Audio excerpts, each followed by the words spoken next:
Yes, I'm talking to you about bikes, and more bikes. Cycling data in DATEX II, as we have it in the Netherlands. And I'm bringing you this presentation as information architect of the National Data Portal, and not so much as TMG chair. As you can see, the new type of congestion in the cities of the Netherlands is bike congestion. And that's a new policy topic as we are promoting the use of bikes a lot. And we have a lot of cycle tracks in the Netherlands. As you can see on this map, I hope you recognize the shape of Europe, at least the northwestern part of it, and you see the density of cycling tracks in Europe, where a big density is recognizable in the Netherlands and Flanders and parts of Germany. And this brings a lot of specific issues. You see in the bottom the topic of bike parking with several stories of bike parking, but that's not the main problem. We have a growing usage of bicycles, and it has increased 40% in the last 20 years in Amsterdam. And at this moment, that was before COVID, because we know that since COVID, the amount of trips has raised a lot. 32% of the trips is by bike. So we need better bicycle usage information to support our policy makers and to get an insight in what's happening. And that's reflected by the demand of the National Data Warehouse, National Data Portal, I should say now, that we need data on bike counting and floating bike data on the national access point. And what is bike counting data? Bike counting data is the most real-time version of bicycle usage data on our road network. And that's done by counting simply how many bicycles are passing by at certain measurement locations. And this is fed into traffic models, policy making, monitoring, development of new routes, etc., etc. The same thing that we have with road infrastructure management and policy making. And we need a lot of different types of information, and we've started with the bike counting data, and that's done by loops, tubes, radar systems, cameras, manual counting, and but it's slightly different from cars and buses and lorry counting, because we don't count in per minute or real time. We count hours, days, and then we say, okay, so many bikes have passed. And this is because the traffic models and the local policy making is the most interesting one, and not many bikers are interested in the congestion, the current state of congestion. The only thing they might be interested in is the availability of a parking place, and also in this domain. And it has been decided that we use the DATEX II model for that. And why did we do that? DATEX II is already providing a lot of relevant elements with location and counting data, and make it comparable with other vehicles and other modalities. So we've extended the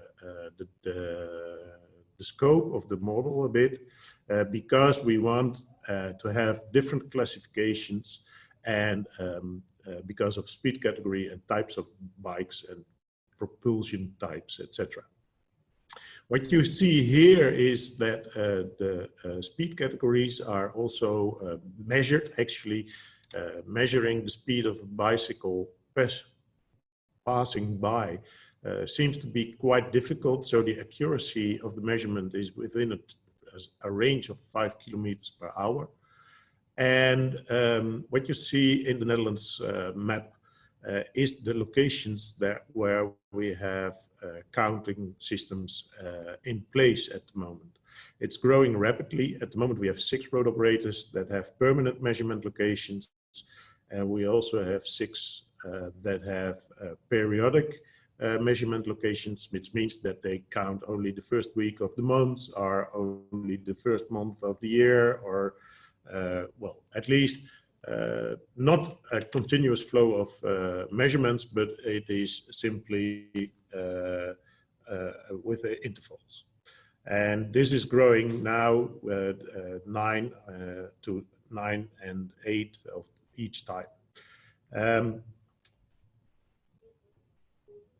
And DATEX II here brings a standard. In the past, when we started this a few years ago, it showed that a lot of counting companies that were hired by the municipalities counted in their own systematics and their own definitions, and etc.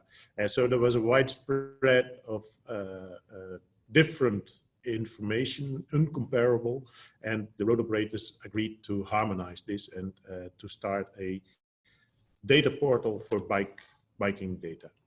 The second one is floating bike data, and that's more traces. What you see here is traces of cyclists in The Hague, 4,000 trips in 4 days. So this is not a map based on the road, but this is a map based on the traces, which you can see here, and even more detailed, this is the route they actually take based on this. This gives a heat map of the usage of the origin destination information. Big issue here is the privacy, and that needs to be solved before we can share this data in more detail. Well, some challenges compared to ordinary road traffic or vehicles is that we have to measure, and the first one is rather simple, but this one is already a bit more complex, with a lot of different types of people on the road, being either on a seat or walking, not so clearly lined streets or tracks. And even in the city centers, you get this where you have no clear bike track, or you're simply not allowed, or you are allowed to cycle on some places. And where did you actually count? This one is the most complex one. Where to count and where are they heading? So we needed some additional information to be added to the data, and that is the exact position of the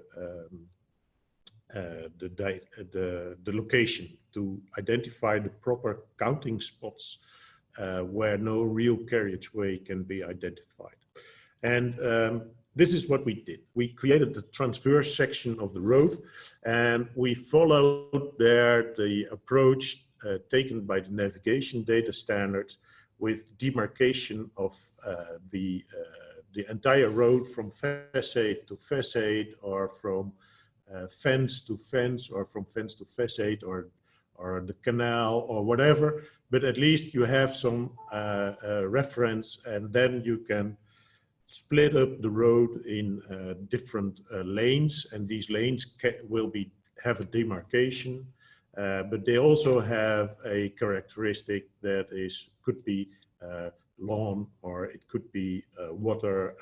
At least we can create a clear definition of where was counted and what type of and where wasn't counted, actually, because that's also interesting, especially if you go back to the previous slide, you remember that you can identify also the stretches which are outside of the counting range.